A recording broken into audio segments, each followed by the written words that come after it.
जान में मुझे सोटा तव्हांजो नालो छा आहे? हिदायत ला हिदायत अला कहिड़ो पाण? मां पकड़ियो किथां जा? कोट गाजी पकड़ियो। हा, छा मसइलो थियो आहे? मुझे सोटो वटा सा नहीं हुआ था जीव मुझे भाज ठीकु। उन्होंने फैसलो तो के उनके वरी गिलास आयो माना कोको चां जो गरम हा, हुन असांखे ॿुधायो असां वरी वियासीं तूं असांजो मालिक तो ॾिया थो तूं असांखे छो नथो ॾे वीडियो चयो पर हू अॻे तयारु हो पिस्टल जी गोली तोखे ईअं हा हाणे धक घणा आहिनि? हीअ तुंहिंजो छा थिए? ॿियो नालो ॿियो मुंहिंजो भाउ आहे छा नालो आहे? रहमत ऐं ॿियो? हिदायत ला नालो हिदायत अला ॿियो? ॿिए जी ख़बर न आहे मां 4 ॼणा हो। क्लास अच्छा, कहिड़ा कहिड़ा नाला? चाचो आहे जी, चाचो तव्हांजो नालो छा आहे? ज़फ़र अला पकड़ियो मुंहिंजो तालुक़ ॻोठ गाजी खान पखेर आहे। असांखे जेको पीएस हद लॻंदी आहे बचलपुर थाणो लॻंदो आहे। सही आहे। तक़रीबन 23 तारीख़ ते मुंहिंजे चाचे खे पुलिस कांस्टेबल बचलपुर थाणो जेको आहे उनजो हुयो जान मोहम्मद पकड़ियो ऐं उनजे पुटु पुलिस कांस्टेबल अज़ीज़ अला पकड़े मुंहिंजे घर में घिड़ी मुंहिंजे चाचे खे सरियाम गोलियूं हुयूं आहिनि। जे जान मोहम्मद फायरिंग कंदे मुंहिंजे चाचे खे हिते छाती वारी गोली हई आहे। उन खां पोइ मुंहिंजो चाचो किरियो आहे ऐं सरियाम जेको आहे सो मुंहिंजे चाचे खे गोली हणी करे ऐं हू पाण फरार थी भॼी विया आहिनि ऐं मुंहिंजे ॿियनि सोटनि वग़ैरह खे उन्हनि ज़ख़्मी कयो आहे ऐं उनखां पोइ ज़ख़्मी हालत में असां कुझु मरीज़ सिविल जेको आहे काज़ीमत पहुचाया ऐं चाचे खे सीरियस हालत में जेको आहे नवाब शाह सिविल हॉस्पिटल में दाख़िल कयोसीं। उनखां पोइ उन्हनि जवाबु ॾिनो असां खणाए वियासीं कराची ऐं कराची में चाचो तक़रीबन जेको एडमिट हुयो हे 4-5 ॾींहं अॼोकी तारीख़ ते माना चाचे जेको आहे दम धणी हवाले कयो ऐं शहादत जो जाम मारियो। त असांजो जेको मुतालबो आहे आईजी सिंध खां ऐं SSP शहीद बेनज़ीराबाद शबीर अहमद सेठार खां ऐं ॿियनि कानूनी इदारनि खां अदलिया खां त महिरबानी करे जेको आहे शहादत शहीद थियल हिदायत ला पखरे जो जेको इंसाफ़ कयो वञे ऐं पुलिस कांस्टेबल जान मोहम्मद पखरियो ऐं पुलिस कांस्टेबल अज़ीज़ पखरे खे फौरी तौर गिरफ़्तार कयो वञे। छो त अॼु 5 ॾींहं आहे ऐं अञा ताणी जेको आहे पुलिस खां कातिल गिरफ़्तार न आहिनि थिया।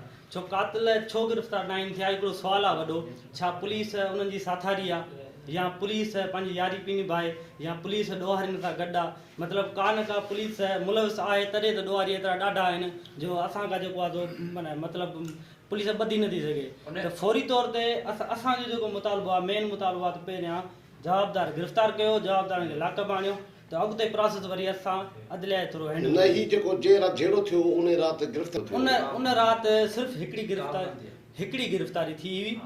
जीअं पुलिस पंहिंजी कस्टडीअ में मुख़्तलिफ़ माण्हू गिरफ़्तार कंदी आहे रखंदी आहे, उन हिकिड़ी गिरफ़्तारी थी। मुख्य जवाबदार अञा ताईं गिरफ़्तार न आहे थियो। बाक़ी पुलिस जीअं पंहिंजी कार्रवाई कंदी आहे माण्हुनि खे पकड़ींदी आहे उन पंहिंजी कार्रवाई कई आहे ऐं हिकु छापो वियो आहे पर अमली कार्रवाई असराइती कार्रवाई त कान थी आहे। हा, उहो अञा पुलिस वटि आहे। बाक़ी मुख्य जवाबदार कांस्टेबल जान मोहम्मद पकड़ियो उन पुटु कांस्टेबल अज़ीज़ पकड़ियो जिन गोलियूं हुयूं उन्हनि खे त अञा पुलिस कान गिरफ़्तार कई आहे। अच्छा, उहे उन रात जेकी ज़ख़्मी हालत में उहे छा उते हॉस्पिटल में? हा बचलपुर SHO जेको आहे अयाज़ बला साहिब ऐं जेको आहे वॾो मुंशी आरफ हुनड़ साहिब उन्हनि पुलिस कस्टडी वारनि खे उते नवाब शाह में कस्टडी में रखायो। पोइ बि उहो पुलिस कांस्टेबल जान मोहम्मद पकड़ियो ऐं अज़ीज़ पुलिस कांस्टेबल अज़ीज़ पकड़ियो एतिरा ॾाढा आहिनि जो 4 पुलिस वारनि जे कस्टडी मां निकिरी विया आहिनि। उहो माना इहे जवाबदार उन जे कस्टडी मां फरार थी विया ऐं पुलिस हद जो थाणो उते फ़ोन थो करे आम माण्हुनि खे बाबा हमरा वञनि पिया निकिरी पिया वञनि पिया। पुलिस खे एतिरी माना ताक़त कान्हे जो हुननि जा सिपाही हुननि जे थाणे जा सिपाही हुननि जा माण्हू निकिरियो पिया वञनि ऐं पुलिस माना ॿुधाए बि पई अवाम खे ऐं उन वक़्तु अहिड़ी का अमली कार्रवाई बि कान थी आहे, निकिरी वियो आहे, रुपोज बणियल आहे। हा बिल्कुलु असांखे इन ॻाल्हि ते शक आहे। इन ॻाल्हि ते असांखे शक आहे त पुलिस इन में मुलविस थी सघे थी तॾहिं करे उहो अञा ताणी माण्हू ॿाहिरि आहे। जेकर पुलिस पंहिंजी सचाई ते अचे पुलिस पंहिंजी काराइती जेकी कार्रवाई करे न त उहो माण्हू पुलिस कांस्टेबल पुलिस जो थी करे पुलिस खां कीअं थो भॼे हिकिड़ो सुवालु आहे वॾो जंहिंखे असां सभिनी दोस्तनि खे असांजो मेन जेको मुतालबो इहो आहे त जेकॾहिं ॾोहारी पंहिंजो ॾोह करे पुलिस कस्टडीअ मां निकिरे थो त पुलिस जी ज़िम्मेवारी आहे उनखे पकड़णु, CDR लॻाए जेको बि कानूनी कमु करे उहा पुलिस जो धंधो आहे पुलिस करे। असां अवाम जो मुतालबो आहे पब्लिक जो मुतालबो आहे, मां हिन जो वारिस आहियां।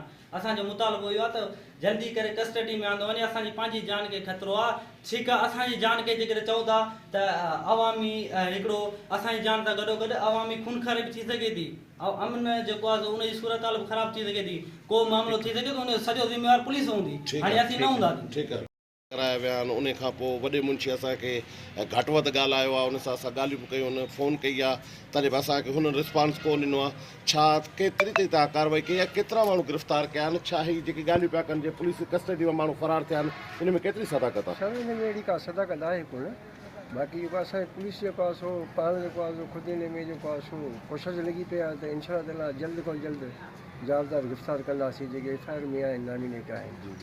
जी हा, त ही जेके इल्ज़ाम पिया हणनि तव्हांजे मथां, हिन में पुलिस को बि असां सां फ़िलहाल रिस्पॉन्स हिन में नथी अहिड़ी का ॾे। सदाकत आहे कोन। अच्छा, अमांजे थाणे जा पुलिस कांस्टेबल आहिनि जिन्हनि इहो कारनामो कयो आहे। न अहिड़ी में अहिड़ी का सदाकत न आहे बचलपुर थाणे जा ई आहिनि न, ही जेको नाला अच्छा ही खणनि था पंहिंजा कांस्टेबल। जवाबदार पे हा, जवाबदार। जवाबदार मुंहिंजी हा जी। उन्हनि ते कहिड़ी डिपार्टमेंट तरफ़ां कार्रवाई थी आहे हिन महिल ताईं? हींअर जेको आहे सो उहे सस्पेंड आहिनि। सस्पेंड आहिनि। हा इंशा ताला उनखे डिसमिस कराईंदासीं। अच्छा, जी हा गिरफ़्तारी जेका का अमल में आई आहे, का गिरफ़्तारी हुन जे ॻोठ ते का चढ़ाई कई आहे, ॿ टे जॻह रेड कयो आहे, फरियादियुनि सां गॾु जेको आहे उनखे सॼी ॻाल्हि खां वाक़ुफ़ु आहिनि। जी हा बिल्कुलु। वॾो मुंशी आरफ अली आरफ अली कहिड़ो पाण? उनड़ा हा, छा मसइलो सर थियो आहे? ही जेको तव्हांजे मथां इल्ज़ाम तराशी पिया कनि था, असां फ़ोन कई आहे, असांखे दड़का ॾिना अथनि, असांजी फ़ोन बंदि करे छॾी, उन खां पोइ को रिस्पॉन्स कोन ॾिनो सर। न साईं, असां नंबर त न को बंदि कयो न को छा, बाक़ी नेटवर्क इशू थी सघे थो। असां इन ई कार्रवाई जे पुठियां अॼु जेको जवाबदार आहे जान मोहम्मद अज़ीज़ुल्ला, उनखे गिरफ़्तार करण जी कोशिशि में हुआसीं। ऐं असां हर ॻाल्हि सां जेको फ़िरियादी आहे उन्हनि सां असां हर ॻाल्हि में गॾु आहियूं ऐं हुननि सां ज़ुल्म थियल आहे। इन ॻाल्हि जे लाइ असां पंहिंजा असांजा ऑफिसरनि जेके बि आहिनि, असांजी कोशिशि इहा आहे त जल्द खां जल्द गिरफ़्तार कंदासीं। न, जवाब ही जेको इल्ज़ाम तराशी तव्हांजे मथां जेके चए थो घटि वधि साईं हाणे ही फ़िरियादी न साईं, घटि वधि असां छो ॻाल्हाईंदासीं, कंहिंसां बि कोन ॻाल्हाईंदासीं। ही त असांजा को पाड़े जा ॿाहिरि आहिनि, बाक़ी जेको आहे सो ही जॻह ॻाल्हि कनि था, फ़िरियादी आहिनि, कुझु बि चई सघंदा अच्छा, आहिनि। FIR थी वई आहे सर? जी FIR सर, हा, 312 कलम हुन में लागू थी वियो आहे छा? साईं 324 आहियूं साईं, हाणे हिन जो जेको फौती थी वियो आहे, हिन जो हाणे सेक्शन वधाईंदा। अच्छा, सेक्शन वधाई आहे। का गिरफ़्तारी का अमल में? साईं गिरफ़्तारी अञा अमल में कान्हे आई, कोशिशि इंशाल्लाह जारी आहे। 24 कलाकनि जे अंदरि इंशाल्लाह कोशिशि करे असां जवाबदार जेके बाक़ी आहिनि गिरफ़्तार कंदासीं।